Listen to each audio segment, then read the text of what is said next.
At my graduation, Dad beat me on stage. "You wasted our money. This degree is a joke. You're a joke." Mom laughed. "Now he knows he's worthless." I just smiled through blood. They didn't know what they lost. The slap echoed, louder than the applause. I was walking across the stage, cap steady, gown ironed, diploma folder tight in my grip. Then I heard him shout, "You really think this degree means something?" Before I could turn, my father was on the stage. Hand raised. Slap. Right in front of my classmates, my professors, hundreds of people. My lips split open, blood trickled down my chin onto the collar of my gown. "You wasted our money," he yelled.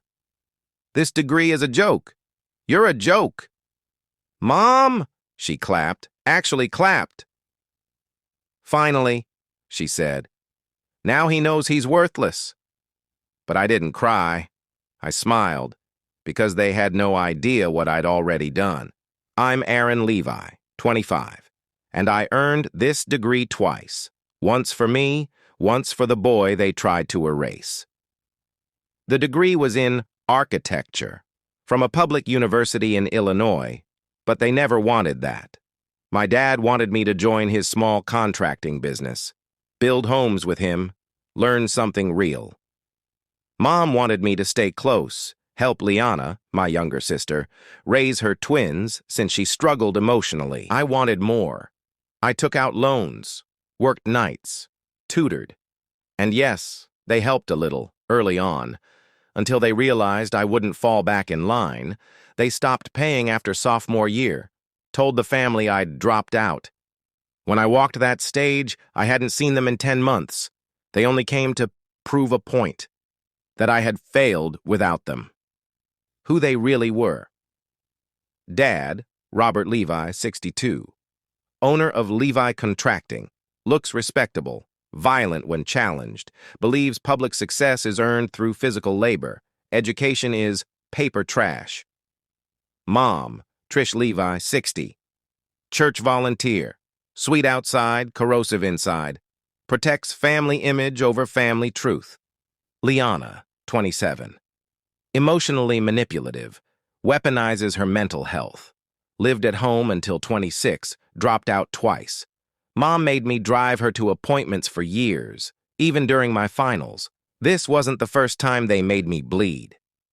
In high school, I got into UCLA, a full ride except for room and board. When I told them, Mom scoffed. "How are we supposed to pay for that?" "You're not," I said. "I got in. I'll figure the rest out." That night, Dad unplugged my laptop and smashed it. "Don't ever act like you don't need us. You'll come crawling back." I didn't go to UCLA. I stayed. I resented it, but I remembered. That's when I began my Plan B. The real plan was set in motion, 2 years before graduation. After I turned 22, I began collecting evidence. Not for court, but for reputation. Photos, voicemails, even a recording of Dad threatening to beat the respect back into me. But instead of confrontation, I did something worse. I would have contacted every alumni donor, every faculty member in my program, and a few local news affiliates. Then I pitched them a story. The student who built a community project with no parental support and documented emotional abuse. They listened. One professor offered to mentor my grad school application. A local blog ran my profile. The Architecture of Surviving Toxic Families. My father's name, which he'd tried to build into a respected legacy in our town, got quietly removed from the donor list he'd bribed his way onto. The real pain was social death. A month later, his phone business line stopped ringing. Homeowners didn't want the man who hit his son at graduation doing their kitchen remodel. Liana got doxxed after she commented on the article calling it all lies. Screenshots of her past tweets mocking mental health patients surfaced. Mom Someone reported her for harassment at her church group after old Facebook comments were exposed. No lawsuits, no revenge plots, just truth. Told strategically, they tried to reach me. They got silence. Mom called. I declined. Dad emailed me a photo of his old company logo with a "ah." I replied with the article link. He never emailed again. Liana texted me, "Why would you ruin us like this?" I replied, "You ruined me for 20 years. I just stopped protecting you." I started a job at a sustainable housing nonprofit in Seattle. First project? Affordable housing for single dads. Because I know what it means to build a home when no one ever gave you one. I met someone. Her name's Riley. She says I talk like I've been to war. I have. But I made it out. Last week, I received a formal invitation. My university is honoring me as one of the top 10 under 30 alumni. They want me to give a speech. They asked if I'd like them to send invitations to my parents.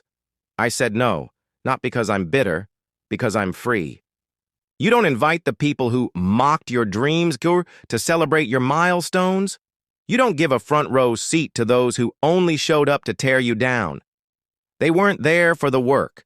They won't be there for the reward. The ceremony is in the same auditorium where I bled on stage. Same wood floor. Same rows of seats. Same podium, now with a microphone in my hand. And this time, there's no slap, no shouting, no forced smile, just my voice. Clear and steady. And the story of a boy who was told he was a joke. And became the kind of man who builds homes for people no one believed in. They say blood is thicker than water. Maybe. But respect is thicker than both. And once you claim your dignity, once you build your own name, no one can take it back. Not even the ones who gave you theirs. Ever been told your dreams were a waste of money? Ever been hit, literally or emotionally, for chasing something bigger than your family's comfort zone? Then you already know. Healing isn't revenge. It's refusing to stay small. If you've ever survived a graduation where the pain was louder than the applause, type below. They didn't break me, they built my fire. Or, I walked the stage alone, but I owned it.